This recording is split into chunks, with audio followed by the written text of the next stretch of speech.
El tema a tratar es sobre la didáctica de la lengua y la literatura. Primero vamos a definir qué es la didáctica, pero primero recordemos que la acción educativa requiere de una teoría y de una práctica. Y la práctica, es decir, el cómo hacerlo, lo proporciona la didáctica. Así que etimológicamente la palabra didáctica se deriva del griego didaskein, que significa enseñar, y tecne, arte. Entonces se puede decir que es el arte de enseñar. De acuerdo con Imedeo Neresí, la palabra didáctica fue empleada por primera vez con el sentido de enseñar en 1629 por Radke en su libro Principales aforismos didácticos. Así pues, didáctica significó principalmente arte de enseñar, y como arte, la didáctica dependía mucho de la habilidad para enseñar, de la intuición del maestro o maestra.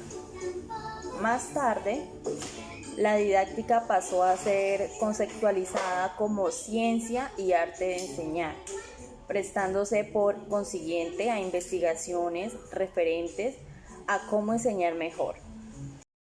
Por lo tanto, la didáctica general está destinada al estudio de todos los principios y técnicas válidas para la enseñanza. Estudia el problema de la enseñanza de modo general, sin las especificaciones que varían de una disciplina a otra. Esta procura ver la enseñanza como un todo, estudiándola en sus condiciones más generales, con el fin de iniciar procedimientos aplicables en todas las disciplinas y que den mayor eficiencia a lo que se enseña.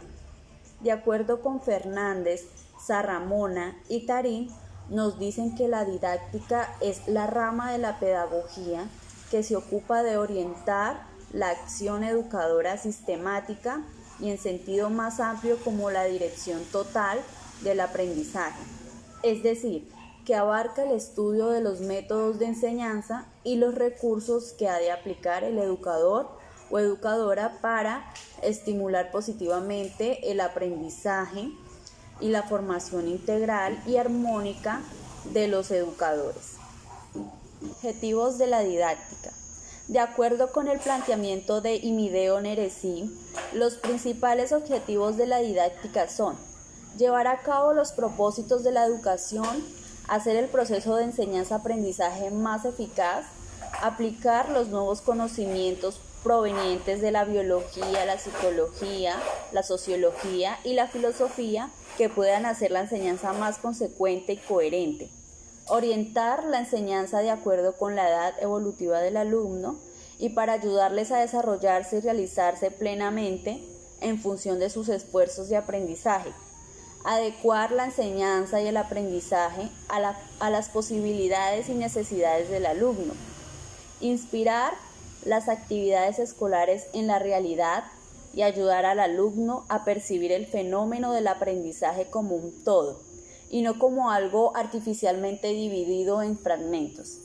Orientar el planeamiento de actividades de aprendizaje de manera que haya progreso, continuidad y unidad, para que los objetivos de la educación sean suficientemente logrados, guiar la organización de las tareas escolares para evitar pérdidas de tiempo y esfuerzo, hacer que la enseñanza se adecue a la realidad y a las posibilidades del estudiante y de la sociedad, llevar a cabo un apropiado acompañamiento y un control consciente del aprendizaje, con el fin de que pueda haber oportunidades, rectificaciones o recuperaciones del aprendizaje. De la misma manera, vamos a definir la didáctica como arte y como ciencia. La didáctica como el arte de enseñar. La palabra arte tiene aquí un significado muy delimitado desde la antigüedad. No se refiere necesariamente a la belleza, ni es un objeto material. Arte significa cualidad intelectual, práctica, habilidad interna que se manifiesta como una facilidad para producir un determinado tipo de obras. Así es como nos referimos al arte de bailar, escribir, cocinar, de proyectar y en nuestro caso el arte de enseñar. Un profesor es didáctico cuando posee la habilidad para comunicar un tema, volver claro un asunto difícil y lograr estimular aprendizajes en sus alumnos. En consecuencia, podemos concebir este arte como una cualidad que se da en el profesor, que perfecciona sus facultades, principalmente en el campo intelectual, y que se reconoce externamente por la facilidad y mediación para lograr que sus alumnos aprendan. Se trata de una cualidad adquirida y requiere esfuerzo y mérito personal. La didáctica como ciencia. Bueno, quien educa puede a su vez lograr el aprendizaje de una serie de conceptos, procedimientos, valores o actitudes claros, ordenados y fundamentados, que tratan de producir mentalmente las principales ideas, tesis y procedimientos que componen el arte de enseñar. Esto es lo que se llama la ciencia didáctica. Conocer esta ciencia didáctica no es suficiente para adquirir el arte de enseñar. Sin embargo, constituye un paso previo indispensable para avanzar rápidamente en la adquisición del arte, pues sin ella el educador se vería en la obligación de ensayar una serie de alternativas infructuosas que la creencia ya había desechado en su trabajo de fundamentación y ordenación. Tipos de didácticas. Se encuentran la didáctica general, la didáctica diferencial, la didáctica específica y la didáctica ordinaria. Comenzaré con la didáctica general. Esta didáctica elabora principios y técnicas para que puedan ser útiles para cualquier tipo de aprendizaje y se trata mayormente de métodos relacionados con valores o normas generales dentro del ámbito educativo. Se toma a la enseñanza como un todo y se la estudia y analiza para generar modelos base en cuanto a los procesos de aprendizaje. La didáctica diferencial. Elaboración de metodologías de enseñanza diferenciales toman en cuenta para su planteamiento como punto más importante la situación sociocultural, conocimientos, habilidades y características específicas del individuo o grupo de individuos al que se aplicarán tales métodos. Aquí no se tienen en cuenta la materia o la información a tratar, sino que se basa en las capacidades del sujeto. Estas abordan más que todo la psicología y la pedagogía y hace énfasis en los procesos que realizan los individuos para llegar al conocimiento. Didáctica específica. Se trata de los parámetros más importantes a la hora de elaborar planes y modo de estudio. Son aquellos que tienen que ver con el contenido en sí del conocimiento a abordar. Es decir, se realizan y se estudian metodologías diferentes a cada materia abordada y se adecúan a dichos métodos a cada área específica de enseñanza. La didáctica ordinaria. Son aquellos métodos elaborados con un lenguaje coloquial y basados en el sentido común. Están realizados sobre esbozos cognitivos prácticos y tendientes a generalizaciones o conocimientos universales. Por consiguiente, los componentes de la didáctica se varían en los objetivos, contenido, métodos, medios y evaluación. En cuanto a los objetivos y propósitos educativos, toda situación educativa se caracteriza por tener cierta intencionalidad y los fines son las metas de mayor alcance, expresan las aspiraciones de una sociedad en materia de educación. Los objetivos son enunciados que describen con claridad las actividades de aprendizaje y los efectos que pretenden alcanzar en el aprendizaje de los alumnos al finalizar una experiencia, sesión o ciclo escolar. Los objetivos se plantean como enunciados que orientan la acción educativa, fijados por la política educativa de un país. Expresan una aspiración, una meta o un fin. De la misma manera, al trabajar con los objetivos se debe tener en cuenta los siguientes principios. Los objetivos forman conjuntos organizados y jerárquicos. Los objetivos dan dirección al proceso de enseñanza. Los objetivos deben ser comunicados a los alumnos. Deben informar sobre las estrategias y la evaluación a emplear. Estas también deben informar los cambios que se producirán en los alumnos. También se deben fijar criterios para selección y evaluación de medios y materiales. Por lo tanto, la formulación de objetivos y propósitos educativos permite al docente realizar el plan de actividades de manera lógica y psicológica. Igualmente, dosificar y adecuar la enseñanza a las necesidades, intereses y características de los estudiantes. Seleccionar adecuadamente los contenidos, estrategias, medios necesarios para la correcta dirección y orientación del proceso de enseñanza y aprendizaje.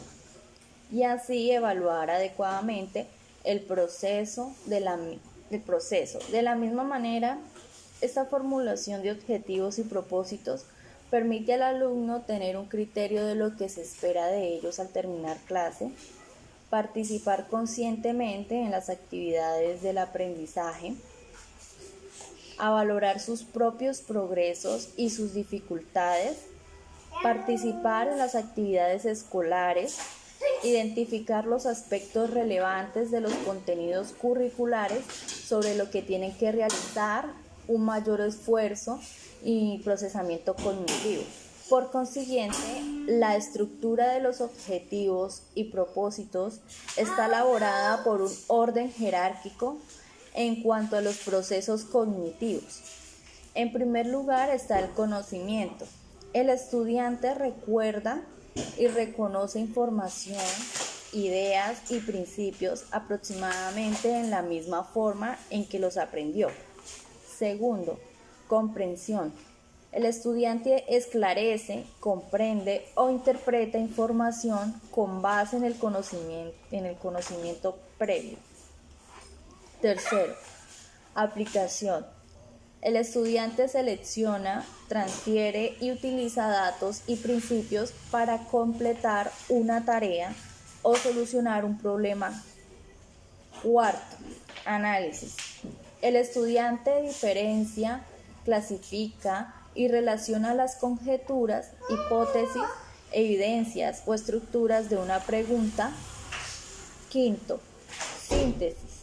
El estudiante genera, integra y combina ideas en un producto, plan o propuestas nuevas. Sexto, evaluación. El estudiante valora, evalúa o critica con base en estándares y criterios específicos. Y de esta manera se desarrolla la educación basada en competencias. Es un enfoque metodológico que ha cobrado relevancia. Esta metodología garantiza la generación y mantenimiento de un currículo pertinente y renovado, lo que es una necesidad a los cambios tecnológicos y al surgimiento de nuevas necesidades ocupacionales. Algunos ejemplos de competencias humanas son pensamiento sistemático, creativo y crítico, la comunicación, interacción social, autoestima y conocimiento, entre otros. El autor Villaniri establece unas características definiendo las competencias como aprendizajes mayores o comprensión, habilidades generales que la persona desarrolla y acumula a lo largo del proceso escolar, es decir, que se desarrollan como parte del proceso de madurez y ante los retos que las diferentes etapas de la vida le plantea a la persona. son una capacidad para llevar a cabo una tarea. Asimismo, al tener conocimientos sobre didáctica y sus componentes, hablaremos sobre la didáctica de la lengua y la literatura. El objetivo de esta se emplea en la necesidad social de enseñar a leer y escribir. Este fue el motivo que hizo surgir la institución escolar. Es un proceso que requiere una larga preparación. Por lo tanto, la didáctica de la lengua constituye un campo de conocimiento que tiene como objeto el complejo proceso de enseñar y aprender lenguas con el fin de mejorar las prácticas y adecuarlas a las situaciones cambiantes en que esta actividad se desarrolla. Asimismo, los contenidos de enseñanza son el objeto del saber, el objeto que debe enseñarse y el objeto de la enseñanza. La relación entre práctica y teoría es un proceso constituido por el ciclo de acción, observación, análisis, evaluación y planificación. Se encuentran 3 tipos de reflexión: durante la acción, después de la acción y una combinación de ambos utilizando la teoría. En cuanto a la programación en lengua y literatura, nos enseña el currículo oficial en el cual se basan objetivos generales y unos contenidos como bloques de conocimiento, criterios de evaluación y competencias básicas. Y así, una programación didáctica en el cual serían en adecuar los objetivos teniendo en cuenta las capacidades de los alumnos, selección de contenido y coordinación con otras áreas de aprendizaje. De la misma manera, la programación de aula, que contiene las unidades didácticas, secuenciación y adaptación individual.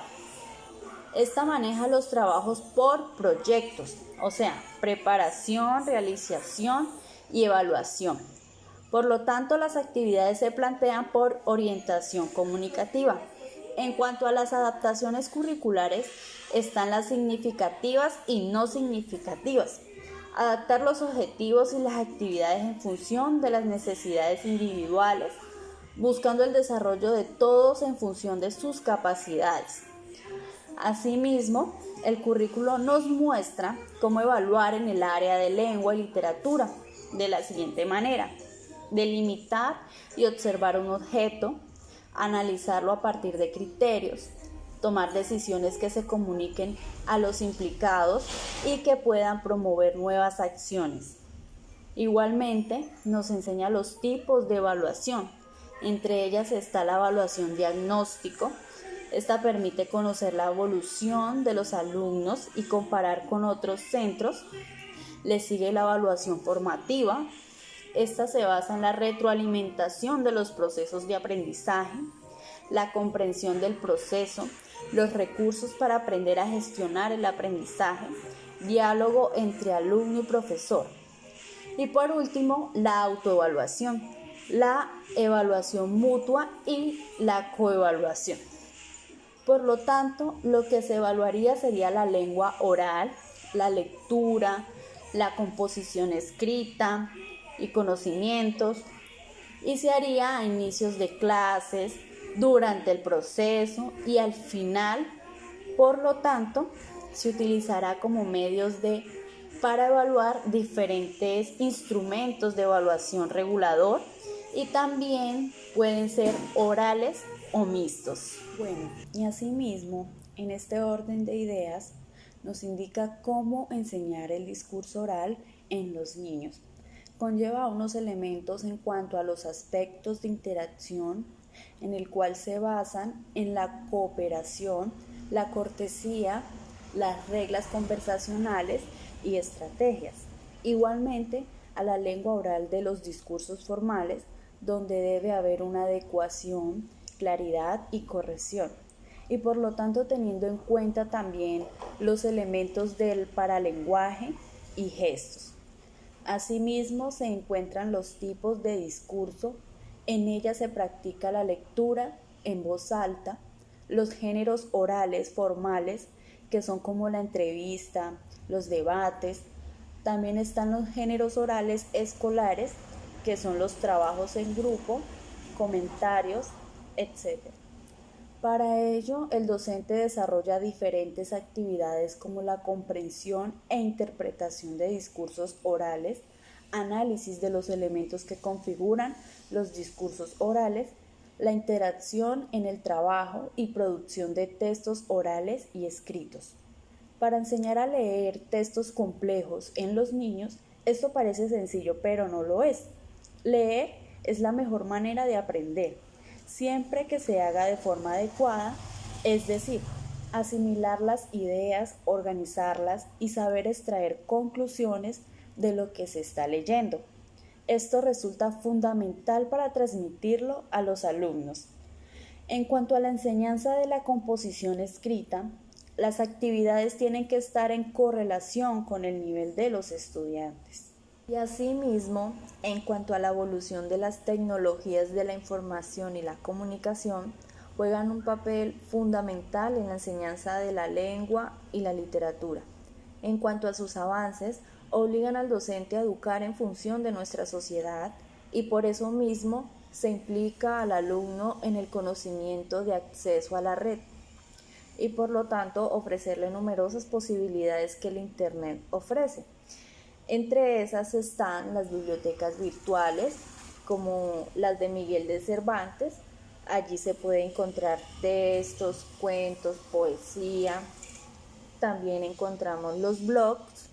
Estos son sitios web personales que como medio de comunicación tienen un papel en el desarrollo de la competencia lingüística en dos aspectos.